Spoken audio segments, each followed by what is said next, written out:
Hi, ಎಲ್ಲರಿಗೂ ನಮಸ್ಕಾರ. ನಮ್ಮ ಚಾನಲ್ಗೆ ಸ್ವಾಗತ. ನಾನು ಲಕ್ಷ್ಮಿ. ಇವತ್ತಿನ ವಿಡಿಯೋದಲ್ಲಿ ಬಂದು ನಾನು ಕಡಲೆ ಬೀಜದ ಚಟ್ನಿ ಹಾಗೆ ಎಗ್ ದೋಸೆ ಮಾಡುವುದು ಹೇಗೆ ಅಂತ ತೋರಿಸ್ತಾ ಇದ್ದೀನಿ. ತುಂಬಾ ಈಸಿಯಾಗಿ ಇನ್ಸ್ಟೆಂಟಾಗಿ ಮನೆಯಲ್ಲೇ ಮಾಡ್ಕೋಬೋದು. ಬನ್ನಿ ಮಾಡುವ ವಿಧಾನ. ಮೊದಲಿಗೆ ಒಂದು ಕಡಾಯ ತಗೋಣ. ಕಡಾಯ ಬಿಸಿ ಆದ ನಂತರ 1 ಕಪ್ಪಷ್ಟು ಕಡಲೆ ಬೀಜವನ್ನು ಸೇರಿಸ್ಕೋಣ. ಕಡಲೆ ಬೀಜ ಸೇರಿಸ್ಕೊಂಡು ಸ್ಲಿಮ್ಮಲ್ಲೇ ಇಟ್ಕೊಂಡು ಒಂದು 10 ನಿಮಿಷ ಫ್ರೈ ಮಾಡ್ಕೋಬೇಕಾಗತ್ತೆ.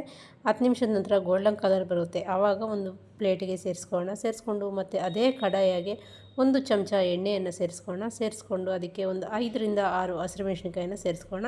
ನಿಮಗೆ ಖಾರಕ್ಕೆ ಎಷ್ಟು ಬೇಕಾಗುತ್ತೋ ಅಷ್ಟು ಹಸಿಮೆಣಸಿನ್ಕಾಯಿನ ಸೇರಿಸ್ಕೊಳ್ಳಿ. ಒಂದು ವೇಳೆ ನೀವು ಹಸಿಮೆಣಸಿನ್ಕಾಯಿ ಬೇಡ ಅಂದರೆ ಸ್ಕಿಪ್ ಮಾಡಿ ಒಣಮೆಣಸಿನ್ಕಾಯಿಯನ್ನು ಕೂಡ ಸೇರಿಸ್ಕೋಬೋದು. ನೋಡಿ, ಚೆನ್ನಾಗಿ ಫ್ರೈ ಆಗಿದೆ, ಗೋಲ್ಡನ್ ಕಲರ್ ಬಂದಿದೆ ಇದು ಕೂಡ. ಇವಾಗ ಇದನ್ನು ಕೂಡ ಡೈರೆಕ್ಟಾಗಿ ನಾನು ಮಿಕ್ಸಿ ಜಾರಿಗೆ ಸೇರಿಸ್ಕೊಳ್ತಾ ಇದ್ದೀನಿ. ನೋಡಿ ಎಷ್ಟು ಚೆನ್ನಾಗಿ ಫ್ರೈ ಆಗಿದೆ ಅಂತ. ಎಣ್ಣೆಯಲ್ಲೇ ಫ್ರೈ ಮಾಡ್ಕೊಳ್ಳಿ, ಆವಾಗ ಟೇಸ್ಟು ತುಂಬಾ ಚೆನ್ನಾಗಿರುತ್ತೆ ಚಟ್ನಿದು.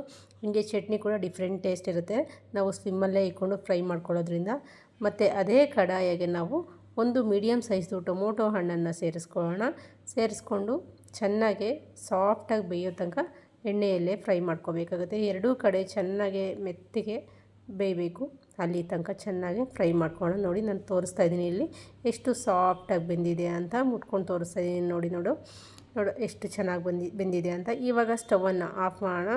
ಟೊಮೊಟೊ ಕೂಡ ಚೆನ್ನಾಗಿ ಫ್ರೈ ಮಾಡ್ಕೋಬೇಕಾಗುತ್ತೆ, ಇಲ್ಲಾಂದರೆ ಹಸಿ ಸ್ಮೆಲ್ ಇರುತ್ತೆ ಚಟ್ನಿ. ಹಾಗಾಗಿ ನೋಡಿ, ಇವಾಗ ಸ್ಟವ್ ಆಫ್ ಮಾಡಿಬಿಟ್ಟು ನಾನು ಹುರಿದು ತೊಗೊಂಡಿರುವಂಥ ಕಡಲೆ ಬೀಜ ಸಿಪ್ಪೆಯನ್ನು ತೆಗೆದು ತೋರಿಸ್ತಾ ಇದ್ದೀನಿ. ನೋಡಿ, ಒಳಗಡೆ ವೈಟಾಗಿ ಅಷ್ಟೇ ಚೆನ್ನಾಗಿದೆ, ಮೇಲೆಗಡೆ ಮಾತ್ರ ಗೋಲ್ಡನ್ ಕಲರಲ್ಲಿ ಫ್ರೈ ಮಾಡ್ಕೊಂಡಿದ್ದೀನಿ. ಸ್ಲಿಮ್ಮಲ್ಲಿ ಇಟ್ಕೊಂಡು ಫ್ರೈ ಮಾಡಿಕೊಂಡ್ರೆ ಇದೇ ಥರ ಬರುತ್ತೆ. ನೋಡಿದ್ರಲ್ಲ, ಎಲ್ಲದಕ್ಕೂ ಸಿಪ್ಪೆಯನ್ನು ತೆಗೆದು ನಾನು ಮಿಕ್ಸಿ ಜಾರಿಗೆ ಸೇರಿಸ್ಕೊಳ್ತಾ ಇದ್ದೀನಿ. ನೋಡಿದ್ರಲ್ಲ, ನಾನು ಮಿಕ್ಸಿ ಜಾರಿಗೆ ಸೇರಿಸ್ಕೊಂಡು ಇವಾಗ ರುಚಿಗೆ ತಕ್ಕಷ್ಟು ಉಪ್ಪನ್ನು ಸೇರಿಸ್ಕೊಂಡು, ನಾನು ಹಸಿಮೆಣಸಿನ್ಕಾಯಿ ಫ್ರೈ ಮಾಡಿದ ನಂತರ ಸೇರಿಸ್ಕೊಂಡಿದ್ದಲ್ಲ, ಅದಕ್ಕೆ ಕಡಲೆ ಬೀಜವನ್ನು ಸೇರಿಸ್ಕೊಂಡು ರುಚಿಗೆ ತಕ್ಕಷ್ಟು ಉಪ್ಪನ್ನು ಸೇರಿಸ್ಕೊಂಡು ಸ್ವಲ್ಪ ಹುಣಸೆ ಹಣ್ಣನ್ನು ಸೇರಿಸ್ಕೊತಾ ಇದ್ದೀನಿ. ಹಾಗೆ ಸ್ವಲ್ಪ ನೀರನ್ನು ಸೇರಿಸ್ಕೊಂಡು ತರಿಯಾಗಿ ರುಬ್ಕೊಳ್ಳೋಣ. ನಾನಿಲ್ಲಿ ಟೊಮೊಟೊ ಮತ್ತು ಹುಣಸೆಹಣ್ಣು ಎರಡೂ ಸೇರಿಸ್ಕೊಳ್ತಾ ಇರೋದ್ರಿಂದ ಹುಣಸೆಹಣ್ಣು ಸ್ವಲ್ಪ ಸೇರಿಸ್ಕೊಂಡಿದ್ದೀನಿ. ನೀವು ಟೊಮೊಟೊ ಬೇಡ ಅಂದರೆ ಸ್ಕಿಪ್ ಮಾಡಿ ಬರೀ ಹುಣಸೆಹಣ್ಣನ್ನೇ ಸೇರಿಸ್ಕೋಬೋದು. ನೋಡಲ್ಲ, ತರಿಯಾಗಿ ರುಬ್ಕೊಂಡಿದ್ದೀನಿ. ಇವಾಗ ಇದಕ್ಕೆ ಒಂದು ಮೀಡಿಯಮ್ ಸೈಜ್ದು ಈರುಳ್ಳಿಯನ್ನು ಸೇರಿಸ್ಕೊತಾ ಇದ್ದೀನಿ. ಹಾಗೆ ಸ್ವಲ್ಪ ಕೊತ್ತಂಬರಿ ಸೊಪ್ಪನ್ನು ಸೇರಿಸ್ಕೊತಾ ಇದ್ದೀನಿ. ಹಾಗೆ ನಾವು ಹುರಿದು ತೊಗೊಂಡಿರುವಂಥ ಟೊಮೊಟೊ ಹಣ್ಣನ್ನು ಕೂಡ ಸೇರಿಸ್ಕೊಳ್ಳೋಣ. ನೋಡಿ, ಟೊಮೊಟೊ ಹಣ್ಣು ಹಾಕಿ ಮಾಡ್ಕೊಳ್ಳೋದ್ರಿಂದ ಚಟ್ನಿ ತುಂಬಾ ಟೇಸ್ಟಿಯಾಗಿರುತ್ತೆ, ಟೇಸ್ಟ್ ಕೂಡ ಡಿಫ್ರೆಂಟಾಗಿರುತ್ತೆ. ಇವಾಗ ಸ್ವಲ್ಪ ನೀರನ್ನು ಸೇರಿಸ್ಕೊಂಡು ರುಬ್ಕೊಳ್ಳೋಣ. ನಾನು ಇಲ್ಲಿ ಯಾವುದೇ ಕಾರಣಕ್ಕೂ ಬೆಳ್ಳುಳ್ಳಿಯನ್ನು ಉಪಯೋಗಿಸಿಲ್ಲ. ಬೆಳ್ಳುಳ್ಳಿ ಹಾಕೋದ್ರಿಂದ ಟೇಸ್ಟೇ ಚೇಂಜ್ ಆಗಿಬಿಡುತ್ತೆ ಚಟ್ನಿದು. ಹಾಗಾಗಿ ನೋಡಿದ್ರಲ್ಲ, ನಾನು ತುಂಬ ನುಣ್ಣಗೂ ರುಬ್ಕೊಂಡಿಲ್ಲ, ಹಂಗಂತ ತುಂಬ ತರಿಯಾಗಿ ರುಬ್ಕೊಂಡಿಲ್ಲ.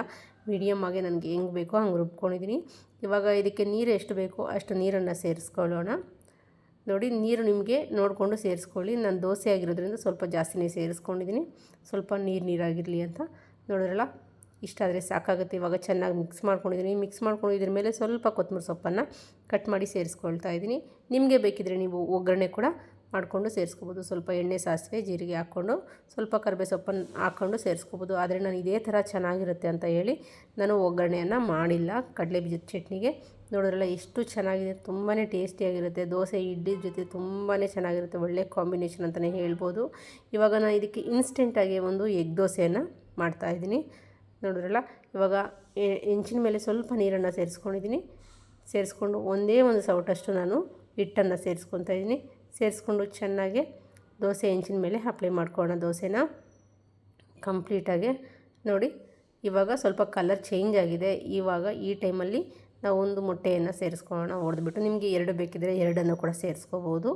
ಸೇರಿಸ್ಕೊಂಡು ಇವಾಗ ಒಂದು ಸ್ಪೂನಿನ ಸಹಾಯದಿಂದ ಇದನ್ನು ಕೂಡ ದೋಸೆ ಮೇಲೆ ಚೆನ್ನಾಗಿ ಅಪ್ಲೈ ಮಾಡ್ಕೋಬೇಕಾಗತ್ತೆ ನೀಟಾಗಿ. ನೋಡಿ, ತುಂಬಾ ಚೆನ್ನಾಗಿರುತ್ತೆ ಎಗ್ ದೋಸೆ ಮತ್ತು ನಾವು ಕಡಲೆ ಬೀಜದ ಚಟ್ನಿ, ಒಳ್ಳೆ ಕಾಂಬಿನೇಷನ್ ಅಂತಲೇ ಹೇಳ್ಬೋದು.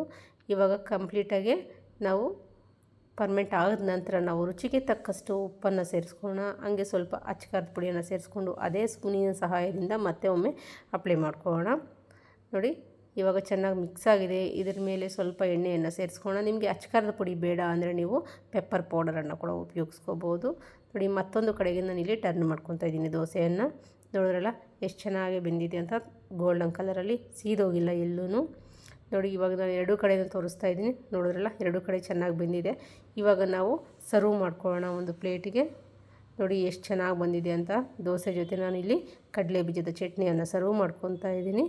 ನೋಡೋಲ್ಲ ತುಂಬಾ ಟೇಸ್ಟಿಯಾಗಿರುತ್ತೆ. ನಾನು ಇದ್ರ ಜೊತೆ ಹಂಗೆ ಆಲೂಗಡ್ಡೆ ಪಲ್ಯವನ್ನು ಕೂಡ ಸರ್ವ್ ಮಾಡ್ಕೊತಾ ಇದ್ದೀನಿ. ನಾನು ಇದಕ್ಕೂ ಮುಂಚೆನೇ ಮಸಾಲೆ ದೋಸೆಯನ್ನು ಅಪ್ಲೋಡ್ ಮಾಡಿದ್ದೆ, ಅದ್ರ ಜೊತೆ ಆಲೂಗಡ್ಡೆ ಪಲ್ಯ ಮಾಡೋದು ಹೇಗೆ ಅಂತ ತೋರಿಸಿದ್ದೀನಿ. ಅದ್ರ ಬೇಕಾದರೆ ಲಿಂಕು ನಾನು ಕೊಟ್ಟಿರ್ತೀನಿ, ಒಂದು ಸಲ ಚೆಕ್ ಮಾಡಿ. ನೋಡಿದ್ರಲ್ಲ ಎಷ್ಟು ಚೆನ್ನಾಗಿದೆ ಅಂತ. ಎಗ್ ದೋಸೆ ಹಾಗೆ ಕಡಲೆ ಬೀಜದ ಚಟ್ನಿ ತುಂಬಾ ಟೇಸ್ಟಿಯಾಗಿರುತ್ತೆ. ತಪ್ಪದೆ ನೀವು ಟ್ರೈ ಮಾಡಿ ಹೇಗೆ ಬಂದಿತ್ತು ಅಂತ ಕಾಮೆಂಟ್ ಮೂಲಕ ಕಾಮೆಂಟ್ ಮಾಡಿ. ಹಾಗೆ ಪ್ಲೀಸ್ ನಮ್ಮ ಚಾನಲ್ಗೆ ಸಪೋರ್ಟ್ ಮಾಡಿ, ಲೈಕ್ ಮಾಡಿ, ಶೇರ್ ಮಾಡಿ, ಕಮೆಂಟ್ ಮಾಡಿ. ಹಾಗೆ ತಪ್ಪದೆ ನೀವು ಟ್ರೈ ಮಾಡಿ. ಹಾಗೆ ಸಬ್ಸ್ಕ್ರೈಬ್ ಮಾಡೋದನ್ನು ಮರಿಬೇಡಿ ಪ್ಲೀಸ್. ಹಾಗೆ ಶೇರ್ ಮಾಡಿ. ವಿಡಿಯೋ ಎಲ್ಲೂ ಸ್ಕಿಪ್ ಮಾಡ್ದಂಗೆ ನೋಡಿದ್ರೆ ಆವಾಗ ಕಂಪ್ಲೀಟ್ ಪ್ರೊಸೆಸ್ ನಿಮಗೆ ಗೊತ್ತಾಗುತ್ತೆ. ಈ ವಿಧಾನ